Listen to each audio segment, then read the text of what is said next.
오늘은 예고해 드린 대로 우리 교회 제2대 담임 목사 후보 기호 1번이신 우리 김현철 목사님께서 말씀을 전하실 텐데요. 우선 사진을 한번 보여주시겠어요?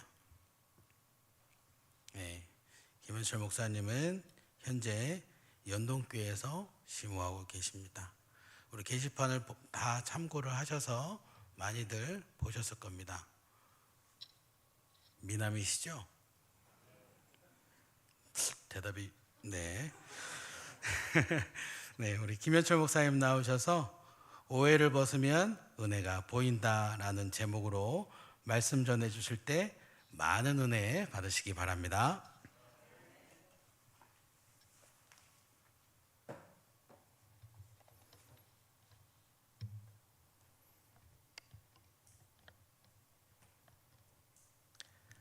네, 안녕하십니까. 저는 김현철 목사입니다. 하나님이 사랑하시는 일산 영문교회에 와서 여러분들과 함께 예배하고 또 말씀 나눌 수 있음에 참 감사하고 영광이고, 또 이렇게 허락해 주신 당회 그리고 성도님들께 감사드립니다. 오늘 함께 하나님 말씀 나눌 때에 사람의 말이 아니라 하나님의 말씀이 우리 마음속에 새겨지는 시간이 되기를 간절히 소원합니다. 여러분, 소금장수와 당나귀라는 이솝우화를 혹시 아십니까? 예, 제목만 들어도 딱 알만한 아주 유명한 우화입니다. 소금장수가 마을에 내다 팔 소금을 사려고 가서 이제 당나귀를 데리고 그 위에 소금을 한 가마니 딱 얹고 집으로 돌아갑니다. 그런데 이 당나귀가 이 소금 한 가마니가 너무 무거운 겁니다. 그래서 끙끙거리면서 돌아가고 있는데 마침 이제 가는 길에 냇가를 만나는 거죠. 그래서 다리를 건너다가 이 무거워서 휘청휘청 하다가 그만 물에 빠져버리고 맙니다. 그런데 웬걸 물에 딱 빠졌다가 일어나니까 등에 있는 짐이 너무 가벼워진 겁니다. 소금이 다 물에 녹아버린 거죠. 그래서 당나귀는 기분 좋게 집으로 돌아갑니다. 이튿날도 소금장수가 다시 이 소금을 한 가마니 사다가 다시 팔아야 되니까 집으로 돌아가려고 이제 당나귀 등에다가 딱 얹습니다. 오늘도 역시 너무 무겁습니다. 그러다가 냇가를 다시 만났는데 이 당나귀가 어제 일이 딱 기억이 난 거죠. 그래서 꾀를 냅니다. 힘든 척하면서 일부러 물에 퐁덩 빠집니다. 오늘도 역시 등에 있는 짐은 굉장히 가벼워졌습니다. 당나귀는 기분이 좋았죠. 그런데 주인은 화가 났습니다. 그래서 다음 날은 주인이 당나귀를 데리고 이제 솜을 사다가 솜을 한가득 등에 싣고 집으로 돌아갑니다. 소금에 비해서 솜이 뭐 얼마나 무겁겠습니까? 그런데 당나귀가 그래도 꾀가 나는 겁니다. 그래서 또 냇가를 만납니다. 그래서 또 물에 퐁덩 빠지지요. 그런데 또 이게 웬걸 어제랑 그제랑 다른 겁니다. 등에 있는 짐이 너무너무 무거워졌습니다. 마치 돌덩이를 짊어진 것처럼 너무너무 무거워졌는데, 왜냐하면 여러분들 다 아시는 것처럼 솜이 물을 잔뜩 먹었기 때문입니다. 그래서 끙끙거리면서 후회하며 집으로 돌아갔다 하는 이야기입니다. 어려서부터 우리는 이런 우화를 통해서 꾀 부리면 안 된다, 제 꾀에 제가 당한다, 이런 교훈들을 배우곤 했었습니다. 그런데 이거를 조금 다른 관점으로 우리의 신앙생활에 적용을 해보면 이렇게도 해석을 할 수 있습니다. 강물, 이 냇물은 우리가 기독교 신앙을 가지는 것, 신앙생활을 하는 것, 교회를 다니는 것이라고 볼 수 있습니다.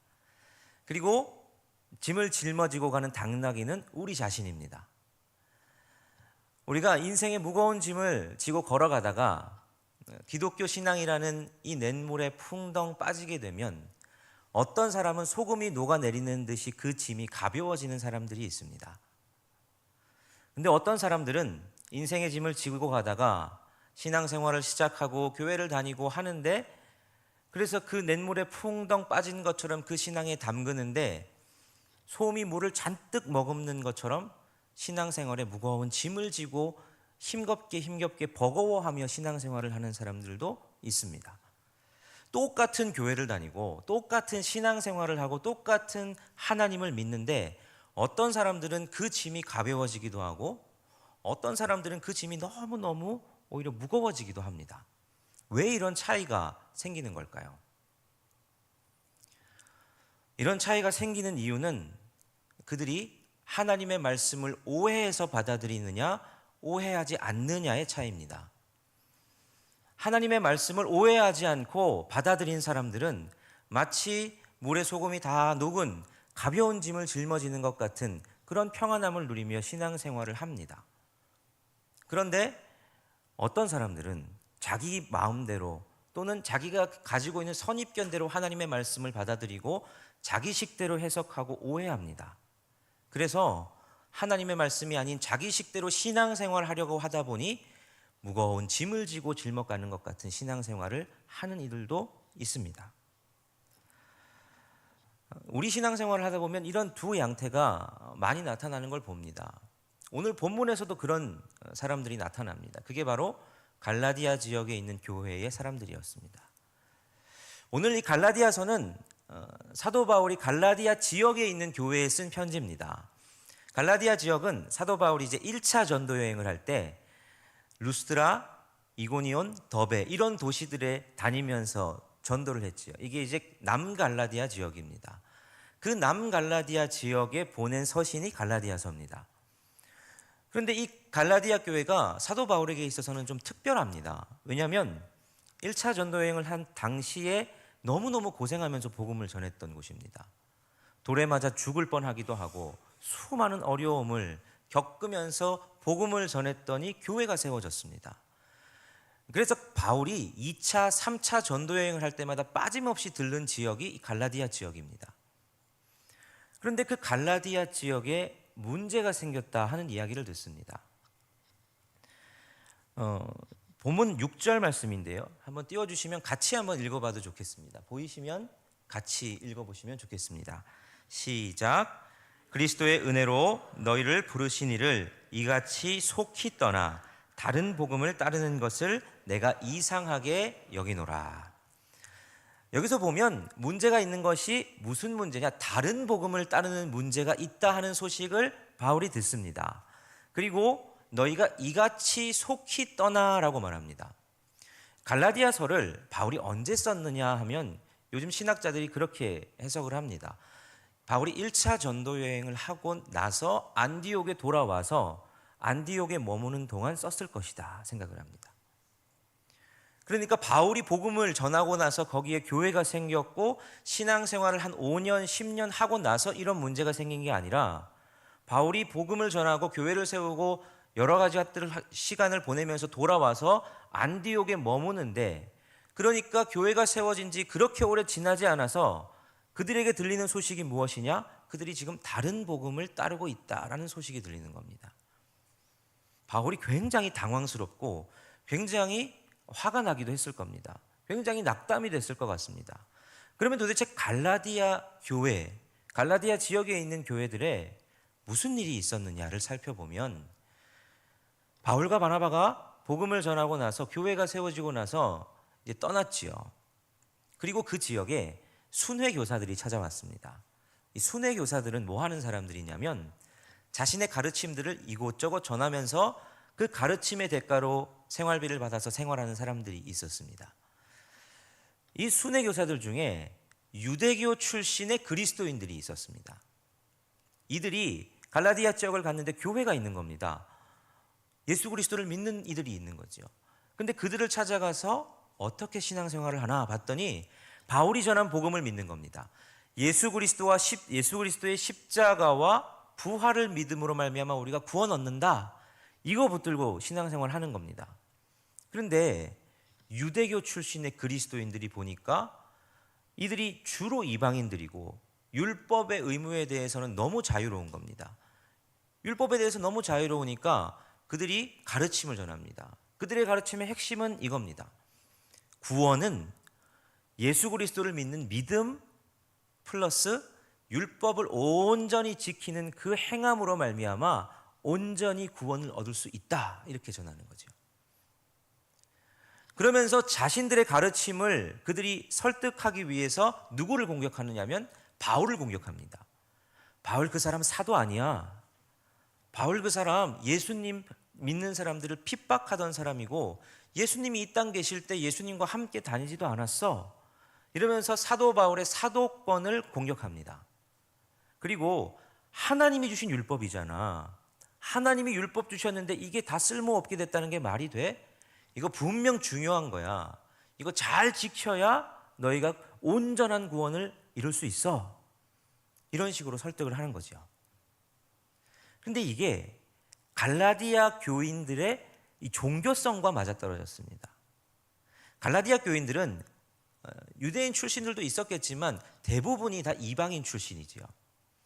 이방인 출신이었다는 건 그들이 원래는 이방신을 섬겼던 사람들이라는 겁니다. 그러다가 유대교의 이 도덕적인 면에 끌려서 유대교 회당에 출입한 이들도 있지만 어쨌든 그들은 대부분 이방신들을 섬겼던 경험이 있는 사람들이죠. 그러니까 이방신들을 섬기는 풍습에 익숙했습니다. 사람들이 다 복음을 받아들일 때 자기들이 익숙한 문화 위에 복음을 받아들입니다. 이방신을 섬기던 문화들이 화려합니다. 음악도 화려하고요. 그 제의가 화려합니다. 막 이방신의 관심을 끌기 위해서 화려한 퍼포먼스와 이거 이렇게 하면 정말 신들이 감동하겠다 싶은 몽롱한 여러 가지 것들 장치들을 많이 둡니다. 그런 식으로 신앙생활 하다가 바울에게 복음을 듣고 예수 그리스도를 믿게 됐습니다. 근데 바울이 전하는 복음은 오직 예수 그리스도의 십자가와 부활을 믿는 이가 구원을 받는다. 이 단순한 사실입니다. 그러니 처음에는 그게 되게 은혜가 됐는데 시간이 지나면 지날수록 좀 심심한 겁니다. 아니 이거면 되는 거야? 그냥 예수 그리스도의 십자가와 부활을 믿기만 하면 정말 내가 구원을 얻는 거야? 뭐 더 내가 해야 될 건 없어? 하는 마음이 그 속에 드는 거죠. 그러니까 율법주의를 가르치는 이 거짓 교사들이 와서 예수 그리스도를 믿지만 그것과 더해서 너 율법도 열심히 지켜야 이 두 개가 합쳐져야 온전한 구원을 이루는 거야 라는 것들을 말했을 때 그렇지 뭔가 더 있어야지, 예수 그리스도를 믿는 믿음만으로 구원 얻는 건 뭔가 좀 심심하지, 이렇게 아무것도 하지 않고 공짜로 구원을 얻는다는 게 말이 돼? 열심히 뭔가를 해야 될 게 있을 거야 라는 생각이 들면서 그들의 가르침을 받아들이는 이들이 많이 생겨나기 시작했습니다. 그들이 하나님의 말씀을 오해한 겁니다. 여러분, 우리도 그렇게 오해하게 될 때가 있습니다. 우리도 생각해 보면 예수 그리스도를 믿는 믿음, 그것 가지고 은혜로 구원 얻었을 때 참 감격적으로 구원 받고 신앙생활을 시작합니다. 그런데 그러다가 뭔가 내가 더 해야 될 것 같은 마음이 들 때가 있죠. 그래서 열심히 새벽 기도도 하고 열심히 교회 봉사도 하고 열심히 헌금도 하고 전도도 하고 교회에서 하라는 거 열심히 다 합니다. 그렇게 해야 뭔가 내가 내 구원이 보장될 것 같고 뭔가 내가 좀 더 괜찮은 사람이 될 것 같고 그렇게 해야 내가 주님 앞에서 뭔가 면목이 있는 것 같고 이것이 내 흔들리는 구원을 잡아줄 것 같은 생각이 드는 거죠. 기도가 뭐가 나쁘고 봉사가 뭐가 나쁘고 헌금하는 게 뭐가 나쁘겠습니까? 다 좋은 거죠. 그런데 마음속에 한켠에 이걸로 말미암아 내 구원이 조금이라도 더 보장된다는 생각이 들면 그건 하나님의 말씀을 오해하게 되는 겁니다. 그러면 왜 사람들은 이런 오해를 계속할까요? 이런 오해는 늘 있어 왔습니다. 율법주의자들로부터 예수 그리스도를 믿는 모든 역사 내내 늘 이런 식의 논쟁들이 있어 왔습니다. 왜 이렇게 오해를 할까를 생각해 보면 하나님이 율법을 주신 이유를 오해해서 그렇습니다. 로마서 3장 20절에는 율법의 기능에 대해서 이렇게 분명히 말씀을 하십니다. 제가 읽어드리겠습니다. 그러므로 율법의 행위로 그의 앞에 의롭다 하심을 얻을 육체가 없나니 율법으로는 죄를 깨달음이니라, 이렇게 설명을 하십니다. 여기서 분명히 선을 긋지요. 율법으로서는 의롭다 하심을 얻을 육체가 없다라고 말씀하십니다. 그러니까 율법은 우리가 의로워지기 위해서 존재하는 게 아닙니다. 율법의 기능은 이후에 뭐라고 덧붙이십니까? 죄를 깨닫게 하는 기능입니다. 그게 율법의 기능입니다. 십계명과 수많은 율법들, 그 율법들이 우리에게 존재하는 이유는 죄를 깨닫게 한다 하는 거죠. 이거는 율법을 하나님께서 주셨던 상황을 생각해 보면 이해가 갑니다. 여러분, 하나님이 언제 율법 주셨습니까? 출애굽하고 나서 시내산에 당도했을 때 율법 주셨습니다. 십계명도 주시고 여러 율법도 주셨습니다. 그런데 그 율법을 주실 때 율법만 주신 게 아닙니다. 한 가지를 더 주셨습니다. 그게 뭐냐면 성막을 주셨습니다. 율법과 성막, 이 두 가지를 주신 이유를 잘 생각을 해봐야죠. 여러분, 율법은 뭐 하는 것이냐? 율법은 하나님의 기준입니다. 아까 죄를 깨닫게 하는 기능이라고 말씀드렸는데, 율법은 또한 하나님의 기준이라고 할 수 있습니다. 하나님이 선을 딱 그어 놓으신 거죠.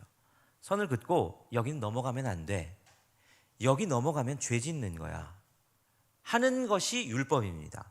율법은 이것이 기준이어서 이걸 넘어가면 죄구나, 여기 넘어가지 않으면 죄가 아니구나를 판단하는 기준이 되는 게 하나님의 기준이 바로 율법입니다. 그런데 하나님께서 이 율법을 주시면서 아셨습니다. 너희 이런 거 내가 주긴 하는데 너희 온전히 다 못 지킬 거야 하는 걸 아셨습니다.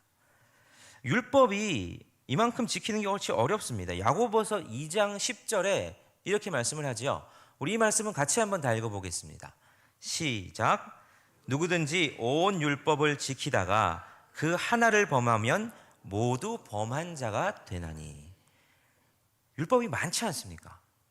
그런데 그거 잘 지키다가 딱 하나만 범해도, 모든 법규를 잘 지키다가 신호위반 딱 하나만 범해도 죄인 되는 겁니다. 온 율법을 범한 자가 된다라고 말합니다. 그러니까 여러분, 이게 율법이 얼마나 어려운 겁니까? 율법을 온전하게 지키지 않으면 모두가 다 율법을 범한 자가 된답니다.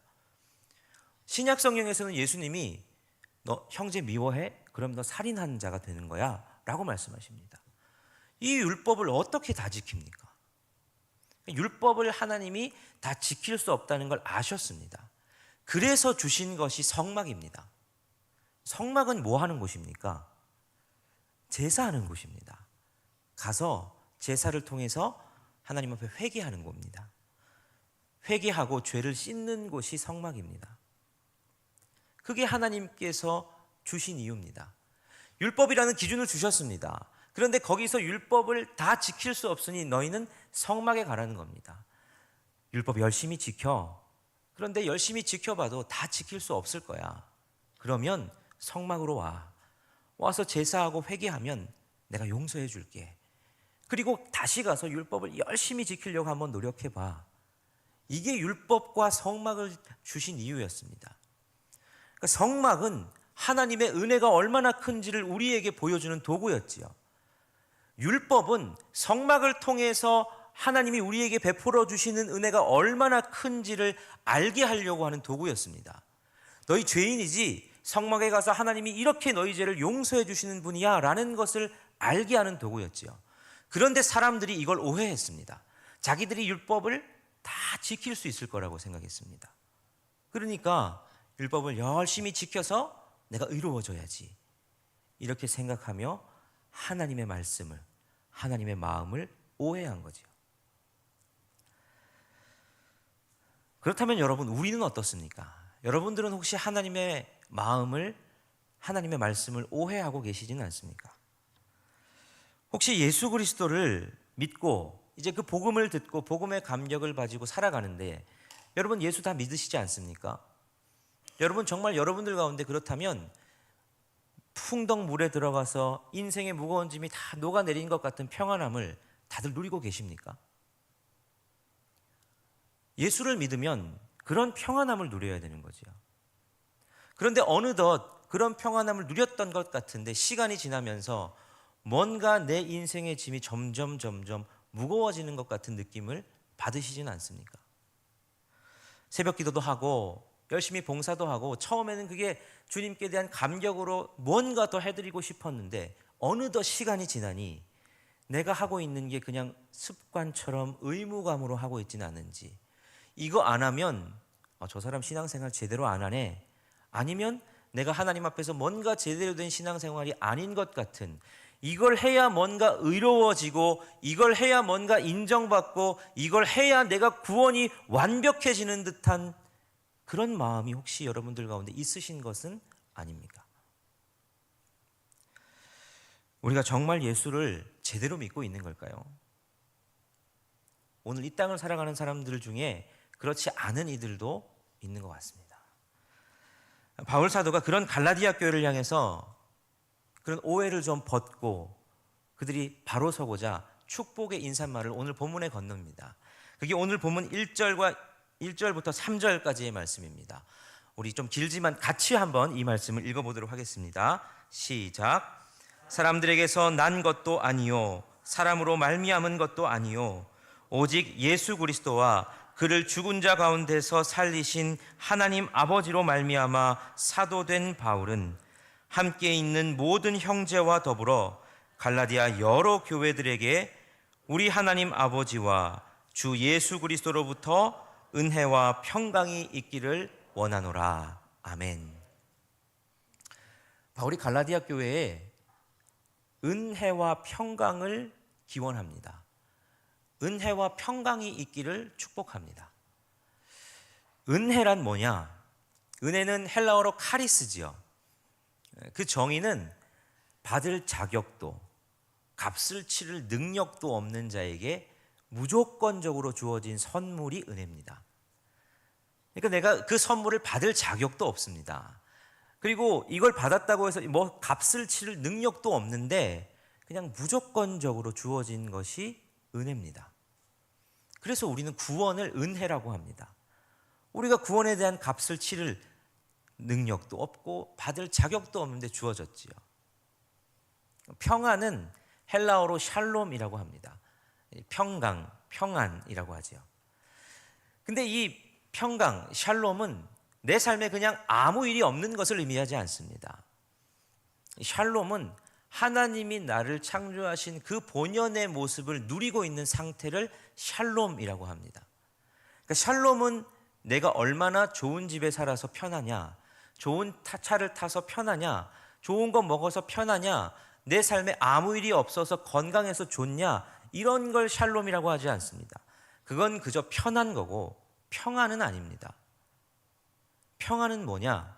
평안을 제대로 알려면 예수님이 요한복음 14장에서 제자들에게 하셨던 말씀을 기억하면 됩니다. 요한복음 14장에 보면 예수님이 이제 유월절 만찬 자리에서 제자들에게 이렇게 말씀하십니다. 내가 너희에게 평안을 주노라. 내가 너희에게 주는 평안은 세상이 주는 것 같지 않다. 이렇게 말씀하십니다. 근데 그 자리가 어떤 자리냐? 이 유월절 만찬이 끝나고 나서 예수님이 지금 십자가에 달려 돌아가셔야 되는 그걸 앞둔 자리입니다. 예수님이 그걸 아셨습니다. 그래서 유월절 만찬 자리에서 제자들에게 자기가 죽을 걸 말씀하시지 않습니까? 근데 예수님이 십자가를 앞두고 그걸 다 아시는 예수님이 나의 평안을 너희에게 주겠다라고 말씀하십니다. 이게 도대체 말이 안 되는 얘기지 않습니까?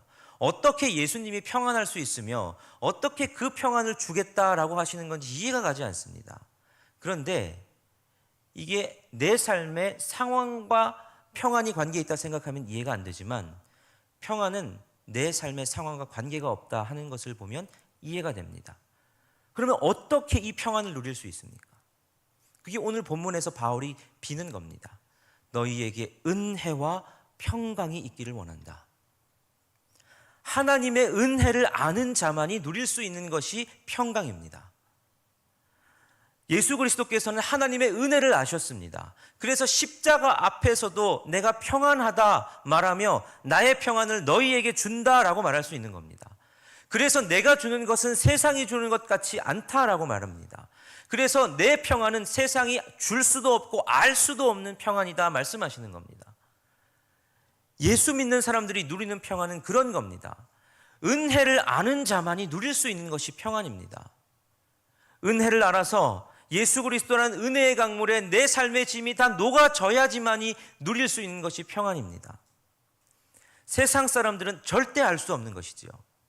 예수 믿으면서 기독교 신앙생활을 하면서 은혜의 강물에 들어갔는데 여전히 무거운 짐을 지고 더 무거운 짐을 지고 끙끙 앓으며 신앙생활을 하는 것이 예수 믿는 것이 아니라, 진짜 평안한 것, 진짜 예수 믿는 건 예수 그리스도라는 강물에 들어가서 내 삶의 짐이 다 녹아지는 것을 경험했을 때에만이 누릴 수 있는 것이 평안입니다.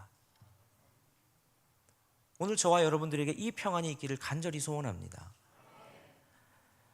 사랑하는 일산 영문교회 성도 여러분, 여러분들은 혹시 하나님의 뜻을 오해하고 계신 것은 아닙니까? 혹시 내가 뭔가 더 해야 하나님 앞에 좀 내세울 것 있고 그래도 면목이 있다 생각하시는 것은 아닙니까?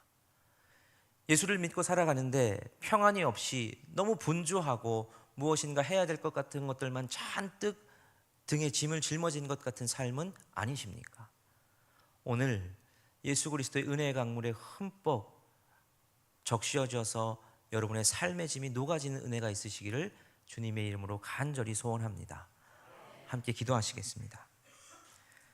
살아계신 하나님, 우리가 삶의 무거운 짐을 우리 힘으로 다 짊어질 수 있다고 강한 척 교만하게 걸어가는 모습은 아닌지 우리가 우리 자신을 돌아봅니다. 신앙생활을 하며 내 의를 쌓아서 이 의 가지고 하나님 앞에 자랑하려고 했던 어리석은 모습이 있다면 다 내려놓게 하시고, 오늘도 예수 그리스도의 은혜만 바라보게 하여 주옵소서.